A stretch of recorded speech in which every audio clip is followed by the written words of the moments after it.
মানুষের শখ বড়ই অদ্ভুত একটা জিনিস। আর গাছপালার প্রতি ভালোবাসা কিন্তু আরেক অন্যরকম একটা ভালোবাসা। আজকে আমি আমার দাদির শখের বাগানটা আপনাদের সঙ্গে শেয়ার করব। হ্যালো গাইস, আসসালামু আলাইকুম। আশা করি সবাই ভালো আছেন।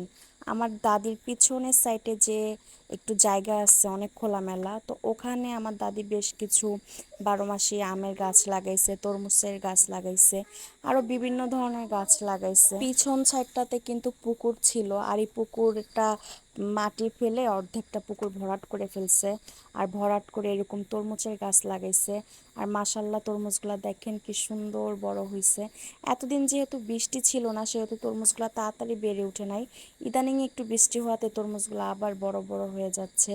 এর মধ্যে দেখেন আমগুলা কি সুন্দর। তার মধ্যে এই জিনিসটা কি জানেন, এটাকে আবার কেউ পেঁপে মনে করেন না, এটা কিন্তু বাঙ্গি। আর এই বাঙ্গিটা কিন্তু অনেক মজা হয়, অনেক সুস্বাদু হয়। এর আগেও একবার লাগাইছিল। তো যাই হোক, আমি এই বাগানটাতে আজকে প্রথম এসেছি, কারণ আজকেও যেতাম না। বৃষ্টি হচ্ছিল, বেশ কিছুদিন থেকে যেতে চাচ্ছি। আসলে বৃষ্টির জন্য একদম বাসা থেকে বের হতে পারছিলাম না।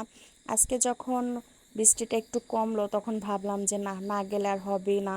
কারণ আমার হাতে খুব অল্প সময় আছে, আমি আবার ফিরে যাব আমার ব্যস্ততম শহরে। আজকে আমার দাদির এই শখের বাগানে ঢুকে আমার অনেক বেশি ভালো লেগেছে। কারণ এত এত তরমুজ ধরছে, আর তরমুজগুলা মাশাআল্লাহ অনেক বড় বড়। তো এই আমগুলা দেখেন, এই আমের নামটা ঠিক আমি ভুলে গেছি। কি আম যেন বলছিল। একটা আম যেই হাত দিয়ে ধরতে গেল আমার বোন, ঠাস করে আমটা হাতের মধ্যে ছিঁড়ে চলে আসলো। আর এইগুলা হচ্ছে বানানা আম। এই আমটা খেতে এত বেশি মিষ্টি হয় আর এত মজা, খুব ভালো লাগে আমটা খেতে। তো যাই হোক, অনেক বেশি ভয় ভয় করে হাঁটতেছিলাম যে বৃষ্টি হয়েছে, জোক টোক থাকতে পারে, অনেক পোকামাকড় থাকতে পারে।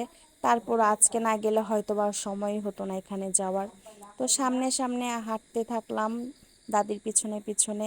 সামনে দেখলাম বিশাল বড় একটা কাঁঠাল গাছ, আর কাঁঠাল গাছে মাশাল্লাহ এত পরিমাণ কাঁঠাল ধরছে। একেবারে কাঁঠাল গাছের গোড়া থেকে একদম মাথা পর্যন্ত অনেক কাঁঠাল ধরেছে। কিন্তু ভাগ্যটা আমার বড়ই খারাপ যে কাঁঠালগুলা খেতে পারবো না, কারণ আমি চলে যাব। এই কাঁঠালগুলা খাওয়ার উপযুক্ত এখনো হয়নি। কাঁচা কাঁঠাল ভেবেছিলাম একটা নিয়ে যাব, কিন্তু এখনো কাঁচা, ভিতরে কিছুই মনে হয়নি। তো যাই হোক, আমার দাদির বাড়ির সামনে কিন্তু এই ফুল গাছগুলা যখন সকালে ফুলগুলা ফুটে, তখন অনেক বেশি সুন্দর লাগে। তো গাইস, আজকের ভিডিওটা এই পর্যন্তই।